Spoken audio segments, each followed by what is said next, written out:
മാനസാന്തരപ്പെട്ട ഒരു വ്യക്തി, രക്ഷിക്കപ്പെട്ട ഒരു വ്യക്തിക്ക്, അല്ലെങ്കിൽ കൃപാവരങ്ങളാൽ ജ്വലിച്ച് പ്രകാശിക്കുന്ന ഒരു വ്യക്തിക്ക്, ഒരു പ്രവാചകനായിക്കൊള്ളട്ടെ, ആരും ആയിക്കൊള്ളട്ടെ, പാപം ചെയ്യാൻ ഒക്കുമോ? അത് വലിയൊരു വിഷയമാണ്. രക്ഷിക്കപ്പെട്ട് ആത്മാവിലും സത്യത്തിലും ആരാധിച്ച് ദൈവത്തിന് പ്രസാദകരമായ ആത്മീയ യാഗങ്ങൾ അർപ്പിച്ച് മുന്നോട്ട് പോകുന്ന ഒരു ഭക്തന്, ഒരു വിശ്വാസിക്ക്, ഒരു ദൈവദാസന് പാപം ചെയ്യാൻ കഴിയുമോ? അപ്പോസ്തലനായ യോഹന്നാൻ തന്റെ ലേഖനത്തിൽ പറഞ്ഞിരിക്കുന്ന 1 യോഹന്നാൻ 1-ാം അധ്യായം അതിന്റെ 8-ാം വാക്യം മുതൽ വായിക്കുന്നു. നമുക്ക് പാപമില്ല എന്ന് നാം പറയുന്നുവെങ്കിൽ നമ്മെ തന്നെ വഞ്ചിക്കുന്നു, സത്യം നമ്മൾ ഇല്ലാതെയായി. നമ്മുടെ പാപങ്ങളെ ഏറ്റു പറയുന്നുവെങ്കിൽ അവൻ നമ്മോട് പാപങ്ങളെ ക്ഷമിച്ച് സകല അനീതിയും പോക്കി നമ്മെ ശുദ്ധീകരിപ്പാൻ തക്കവണ്ണം വിശ്വസ്തനും നീതിമാനും ആകുന്നു. അടുത്തതായി, നാം പാപം ചെയ്തിട്ടില്ല എന്ന് പറയുന്നു എങ്കിൽ അവനെ അസത്യവാദിയാക്കുന്നു. അപ്പോൾ ഇതിൽ നിന്നും ഒരു കാര്യം മനസ്സിലാക്കുക. ദൈവവചനത്താൽ കവർ ചെയ്യപ്പെട്ട ഒരു ആത്മീയ ജീവിതം ഈ ഭൂമിയിൽ പാർക്കുന്ന കാലമൊക്കെയും ജനനം മുതൽ മരണം വരെയും മൺമയമായ ദ്രവത്വമുള്ള ശരീരത്തിലാണ് ഒരു ആത്മീയന്റെ ജീവിതം. അപ്പോൾ ഇടപാടുകൾ കൊണ്ടും കാഴ്ച കൊണ്ടും സംസാരം കൊണ്ടും നിഗൂഢമായി ചെയ്യുന്ന പല പല പ്രവൃത്തികൾ കൊണ്ടും സ്വഭാവത്തിന് മാറ്റം വരാം. പൊന്നാകുന്ന വചനം പൊതിയപ്പെട്ടിരിക്കുന്ന ഭാഗം ദൈവത്തിൽ പിന്മാറ്റ സ്വഭാവം വരുമ്പോൾ പൊന്നിന് മങ്ങലുണ്ടാകും, ക്ലാവ് പിടിച്ചതുപോലെ ആയിത്തീരും. തമ്മിൽ ഒരു ഏറ്റുമുട്ടൽ ഉണ്ടായാൽ ഈ പലകൾക്ക് തമ്മിൽ പൊന്നിന്റെ ഭാഗത്ത് ചതവോ അതിനകത്ത് അല്പ പൊട്ടലോ വന്നാൽ അകത്ത് പഴയ മനുഷ്യൻ പുറത്തേക്ക് വരും. എന്ന് പറഞ്ഞാൽ ആരുകളാൽ നിറയപ്പെട്ട പാപിയായ മനുഷ്യന്റെ തനി സ്വഭാവം പുറത്തേക്ക് വരും. എന്നെ അറിയാമോ, ഞാൻ എന്തു ചെയ്യുമെന്നറിയാമോ, എൻ്റെ ആളുകളെ അറിയാമോ, എൻ്റെ കുടുംബ മഹിമ അറിയാമോ എന്ന് പറഞ്ഞുകൊണ്ട് വ്യക്തികളെയും കുടുംബത്തെയും മഹിമകളെയും പുകഴ്ത്തി അഹങ്കാരത്തിന്റെ വാക്കുകളാൽ പാപ സ്വഭാവം പുറത്തേക്ക് വരും. 10 വിടർത്തി കൊത്തുന്നതായ സർപ്പം പോലെ വാക്കുകൾ ഉപയോഗിക്കാൻ തുടങ്ങും. അവിടെ ദൈവകൃപ വിട്ട് മനുഷ്യന്റെ തനി സ്വഭാവം പുറത്തേക്ക് വരും. അത് ചിലപ്പോൾ നാട്ടുകാർ ഇടപെടേണ്ടി വരും, സമൂഹം ഇടപെടേണ്ടി വരും, പോലീസ് സ്റ്റേഷൻ കയറി ഇറങ്ങേണ്ടി വരുന്നു. തീർന്നില്ല, കോടതിയിൽ കയറി ഇറങ്ങുന്നു, ജഡ്ജിയുടെ മുമ്പാകെ പ്രതിക്കൂട്ടിൽ നിൽക്കേണ്ടി വരുന്നു. അവിടെ വക്കീൽ വാദിക്കുന്നു, വക്കീലുണ്ട്, വക്കാലത്തുണ്ട്, കള്ളസാക്ഷികളെ കൊണ്ട് നിരത്തുന്നു.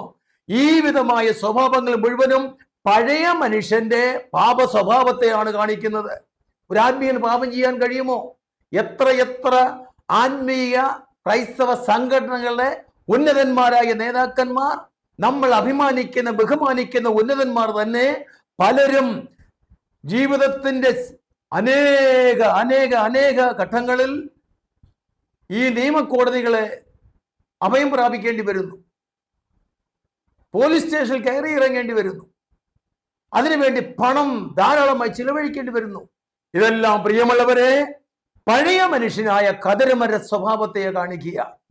അതുകൊണ്ട് ഇതിന് എങ്ങനെ പരിഹാരം വരുത്തുവാൻ കഴിയും? അതെ, ആ പഴയ മനുഷ്യനായ കതിരമര തടിയുടെ ആ പീസുകളുടെ പുറത്ത് പൊൻതകട് പൊതിയുകയാണ്. ആ പൊൻതകട് ക്ലാപിടിക്കാതെ, അഴുക്ക് പറ്റാതെ, അതിന് കേടുപാടുണ്ടാകാതെ സൂക്ഷിക്കേണ്ടത് നമ്മളാണ്. ജീവപര്യന്തം ദൈവവചനത്താൽ സൂക്ഷിക്കപ്പെടുന്നവന് മാത്രമേ മഹത്വത്തിലേക്ക്, നിത്യതയിലേക്ക് പ്രവേശിക്കുവാൻ കഴിയുകയുള്ളൂ. നിത്യത നമ്മുടെ അവകാശമാണ്. സ്വർഗീയ പൗരത്വം കർത്താവ് നമുക്ക് നൽകിയ വാഗ്ദത്തമാണ്. അവിടെ എത്തിച്ചേരുവോളം നമുക്ക് കളങ്കം പറ്റാതെ കുറ്റമില്ലാത്ത മനസാക്ഷിയോടുകൂടെ ദൈവസന്നിധിയിൽ നിവരെ നിൽക്കുവാനിടയായിത്തീരും. ഓക്കെ, ഈ കതിരമരത്തിന്റെ സ്വഭാവം അതാണ് കാണിക്കുന്നത്. മറ്റൊരു കാര്യം ശ്രദ്ധിക്കൂ. ഈ കതിരമരം കൊണ്ട് വിശുദ്ധ സ്ഥലത്തെ നിയമപ്പെട്ടകം ഉണ്ടാക്കണം. നീളവും വീതിയും അതിന് ഉയരവും എല്ലാം കൃത്യമായിട്ട് പറയുന്നുണ്ട്. അതിന് പൊള്ളയായി പലകയുണ്ട്, പൊള്ളയായി ബോക്സായി പണിയണം. നമ്മൾ സാധാരണ വീട്ടിൽ ഉപയോഗിക്കുന്ന ഒരു ടീപ്പയുടെ അത്രയും നീളവും വീതിയും ഉയരുമെന്ന് നമുക്ക് സങ്കല്പിക്കാം. പൊള്ളയായി പണിതിട്ട് അടുത്തതായി പറയുന്നത് അകവും പുറവും വിശുദ്ധ പൊന്നുകൊണ്ട് പൊതിയണം, പൊൻ തകട് കൊണ്ട് പൊതിയണം. അതെല്ലാം കഴിഞ്ഞിട്ട് ആ പെട്ടകത്തിനകത്ത്, ഇതാണ് നിയമപ്പെട്ടകം, മോശയുടെ കയ്യിൽ ഏൽപ്പിച്ചതായ ആ നിയമത്തിന് 2 പലകയുണ്ടല്ലോ, കൽപ്പലക, ആ പലക അതിനകത്ത് വെക്കണം. അഹരോന്റെ തളർത്ത വടി അതിനകത്ത് വെക്കണം. ഇസ്രായേൽ ജനം മരുഭൂമിയിൽ ദൈവം കൊടുത്ത മന്ന ഭക്ഷിച്ചതിന്റെ ഓർമ്മയ്ക്കായി മന്ന ഇട്ട് വെച്ച പൊൻപാത്രവും ഇതിനകത്ത് വെക്കുകയാണ്. അത് മാത്രം പോരാ, ദൈവം നോക്കുമ്പോൾ മന്ന മനുഷ്യന് പിറുപിറുപ്പിനെ കൂടെ കാണിക്കുക. അഹരോന്റെ തളർത്ത വടി അഹരോന്റെയും ദൈവം തിരഞ്ഞെടുത്ത പുരോഹിതന്മാരുടെയും പൗരോഹിത്യത്തെ ചോദ്യം ചെയ്യുന്ന വെല്ലുവിളിയുടെ ഒരു കാര്യം കൂടെയാണ് ഈ അഹരോന്റെ തളർത്ത വടി കാണിക്കുന്ന ഒരു സാക്ഷ്യം. ഇതൊക്കെ കാണുന്നിടത്തോളം ദൈവത്തിന്റെ ഹൃദയത്തിൽ ദുഃഖവും വേദനയും ഉണ്ടാക്കിയിട്ട് മനുഷ്യ ശിക്ഷിക്കും, പാപം ചെയ്യും, ദേഹി മരിക്കും. അതാണ് ബൈബിളിലെ പ്രമാണം. അപ്പോൾ നിയമപ്പെട്ടകത്തിനകത്തിരിക്കുന്നതായ ചട്ടങ്ങളും പ്രമാണമെന്ന് പറയുന്നത് ഇതൊക്കെയാണ്. അതുകൊണ്ട് മോശയോട് പറയുന്നത്, മോശേ, ഇത് കാണുന്നിടത്തോളം മനുഷ്യൻ സംഹരിക്കുകയല്ലാതെ രക്ഷിക്കുവാൻ തോന്നുകയില്ല. അതുകൊണ്ട് പൊന്നുകൊണ്ട് ഒരു പലക പണിയുക, പെട്ടകത്തിന്റെ മീതെ മൂടിയുടെ ആ കറക്റ്റ് വലിപ്പത്തിൽ ഒരു പൊൻ പലക പണിയുക. പലകയുടെ ഇരുവശവും സിംഹാസനത്തിൽ ദൈവ മുമ്പാകെ നിൽക്കുന്ന ആർക്കേഞ്ചൽ അഥവാ കെരൂബുകളാകുന്ന ദൂതന്മാരുടെ 2 കെരൂബുകളുടെ രൂപം കൊത്തിയുണ്ടാക്കുക. പൊൻപലകയിൽ നിന്നും അടർത്തി മാറ്റാൻ കഴിയാതെ വണ്ണം കെരൂബുകളുടെ 2 രൂപം, ചിറക് വിടർത്തി മറയ്ക്കുന്ന രൂപം, അത് നിങ്ങൾ ഈ പലയിൽ കാണും. ഇങ്ങനെ ഒരു അടപ്പുണ്ടാക്കിയിട്ട് ഈ പെട്ടകത്തെ മൂടാൻ പറഞ്ഞു. ആ പെട്ടകത്തെ മൂടുമ്പോൾ ദൈവത്തിനകത്തിരിക്കുന്ന സാധനം നേൽ കാണാൻ ഒക്കെയില്ല. എന്ന് പറഞ്ഞാൽ അതൊരു അർത്ഥം മാത്രം എടുത്താൽ മതിയാകും, ദൈവത്തിന് മറഞ്ഞിരിക്കുന്ന ഒന്നുമില്ലല്ലോ. അപ്പോൾ ഈ പെട്ടകത്തിനകത്തിരിക്കുന്നതിന്റെ പുറത്ത് ഒരു പലക കൊണ്ട് മൂടുന്നു. ആ പലകയാണ് കൃപാസനം, പൊന്നുകൊണ്ടുള്ള പലകയാണ്. ആ പൊന്നുകൊണ്ട പലകയാകുന്ന ആ കൃപാസനം, അതിന് 2 വശവും സ്വർഗീയ ദൂതന്മാരിൽ കെരൂബുകളുടെ രൂപം, അതും പൊന്നുകൊണ്ടുള്ളതാണ്. അടുത്തതായി ശ്രദ്ധിക്കൂ, കെരൂബുകളുടെ നടുവിൽ നിന്നും ദൈവശബ്ദം ഉണ്ടാകുന്നു. ഈ നിയമപ്പെട്ടകത്തിന്റെ കൃപാസനം എന്ന് പറയുന്ന പൊൻപലകയുടെ നടുവിൽ നിന്നും ദൈവത്തിന്റെ സാന്നിധ്യമാകുന്ന മേഘസ്തംഭവും അഗ്നിസ്തംഭവും ഉയരുന്നു. അത് ഉയർന്ന് മരുഭൂമിയിലൊക്കെയും പരന്ന് ജനത്തിന് പകൽ മേഘസ്തംഭവും രാത്രി അതിൽ പ്രകാശം അഥവാ അഗ്നിസ്തംഭവുമാക്കി കൊടുക്കും. അതാണ് അതിന്റെ സത്യം. ഇത് കൃപാസനത്തെ കുറിച്ച് പറയുകയാണ്. അപ്പോൾ കൃപാസനത്തിന്റെ തുടക്കം നോക്കൂ, കതിരമരം കൊണ്ട് അതിന് പൊള്ളയായി ഒരു ബോക്സ്, ഒരു പെട്ടകം പണിയുന്നു. അത് നിയമപ്പെട്ടകം എന്ന പേര്. അതിനകത്ത് ദൈവം പറഞ്ഞ ചില വസ്തുതകൾ വെച്ചിട്ടുണ്ട്. അതിന്റെ മീതെ അത് കാണാതെ വണ്ണം മോശയ്ക്ക് പോലും തുറന്ന് നോക്കാൻ പാടില്ല. അങ്ങനെ ഒരു കൃപാസനമാകുന്ന പൊൻതകട് കൊണ്ട് അതിന്റെ മീതെ മൂടുന്നു. അതിന്റെ ഇരുവശവും സ്വർഗീയ ദൂതന്മാരുടെ ചിറക് വിടർത്തി നിൽക്കുന്ന രൂപമുണ്ട്. ഇതാണ് കൃപാസനം. ഇതെവിടെയാ പ്രതിഷ്ഠിച്ചിരിക്കുന്നത്? അതിപരിശുദ്ധ സ്ഥലത്ത്. അവിടെ സാധാരണ പുരോഹിതന്മാർക്ക് പ്രവേശനമില്ല.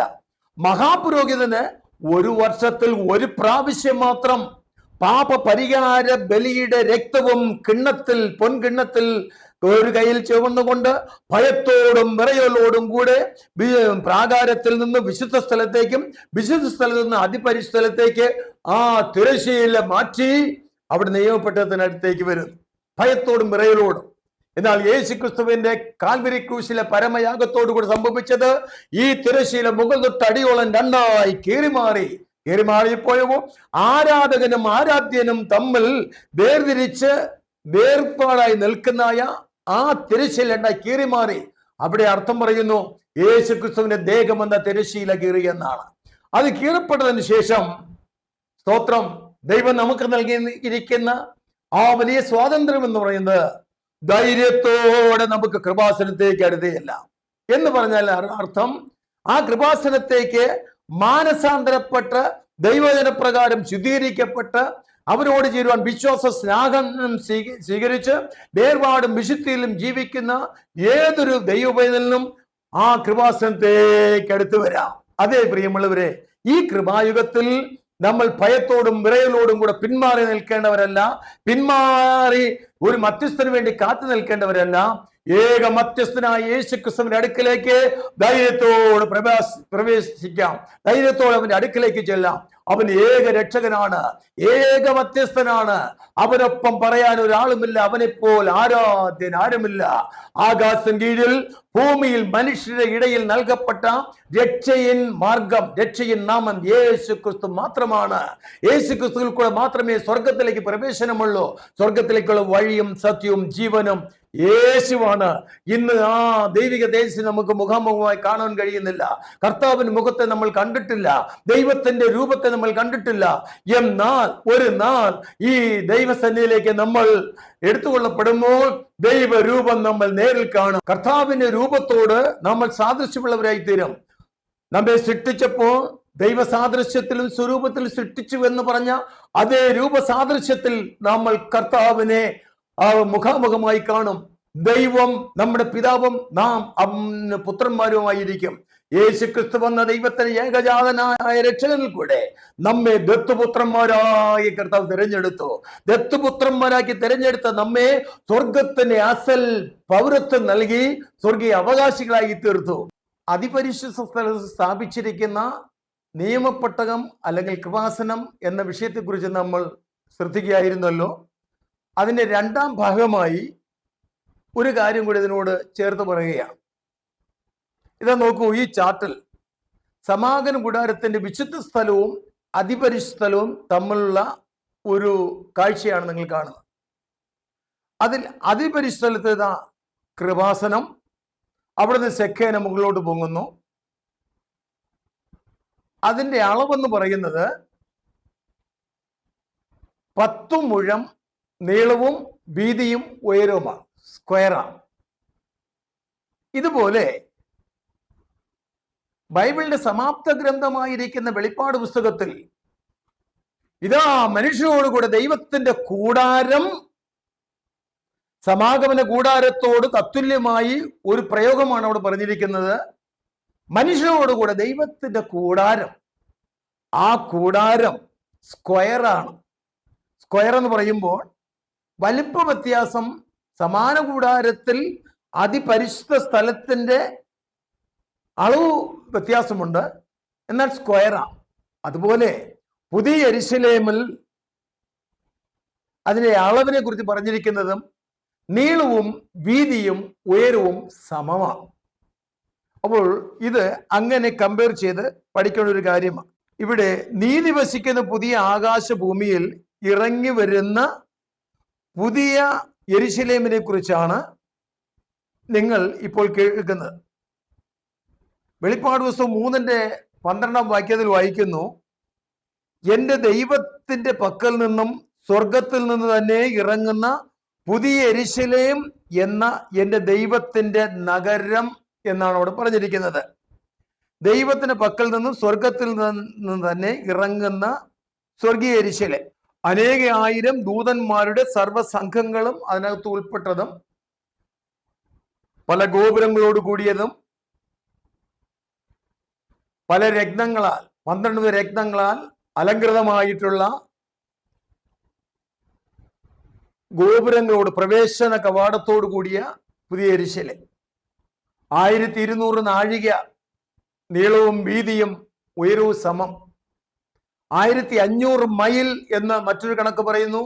1500 മൈൽ ഉയരവും നീളവും വീതിയും സമമാണ്. അത് ഇംഗ്ലീഷ് ബൈബിൾ വായിക്കുമ്പോൾ 12,000 ഫർലോങ്സ് എന്നാണ്. 12,000 ഫർലോങ്സ് നീളവും വീതിയും ഉയരവും സമം. അങ്ങനെയുള്ള മനോഹരമായ ഒരു ദൈവഭവനത്തെ കുറിച്ച് പറഞ്ഞിരിക്കുന്നു.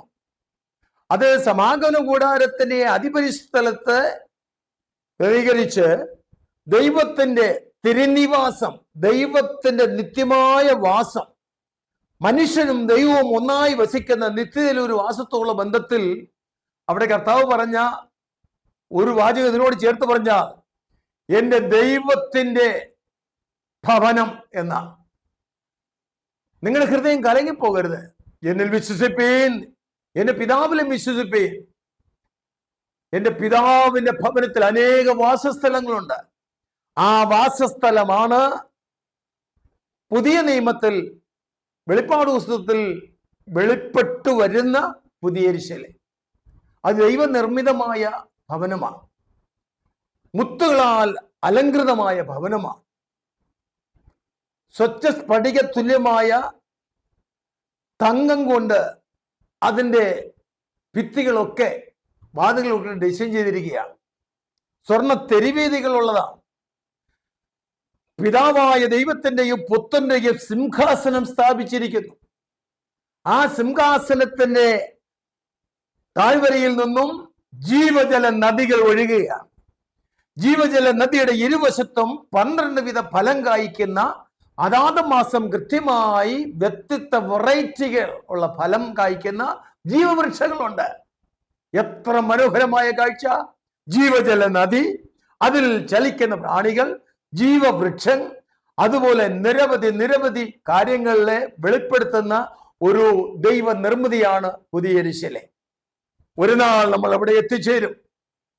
ഈ ലോകത്തിലെ പരദേശവാസം കഴിഞ്ഞ്, പരദേശം പറഞ്ഞ ഭവനമുള്ളവനും ഭവനമില്ലാത്തവനും ഒരു നിത്യമായ ഭവനത്തിന് വേണ്ടി ജൈത്രയാത്ര തുടരുന്നവരാണ്.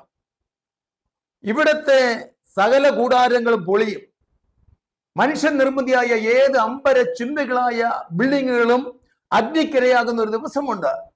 എല്ലാം ശൂന്യമായി പോകും. ഈ ലോകവും അതിന്റെ മോഹങ്ങളും ഒഴിഞ്ഞു പോകും.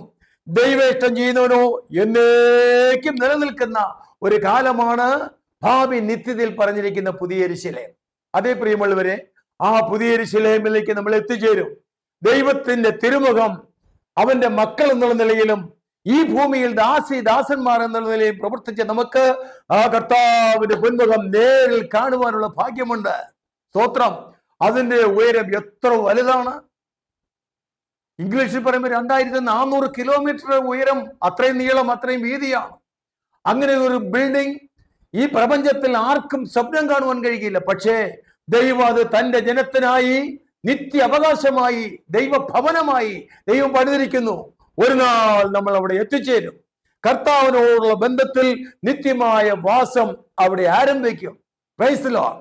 ഈ ഭൗമ ശരീരമായ കൂടാരം വിട്ട് ആ നിത്യ കൂടാരത്തിലേക്ക് നമ്മൾ എത്തിച്ചേരും.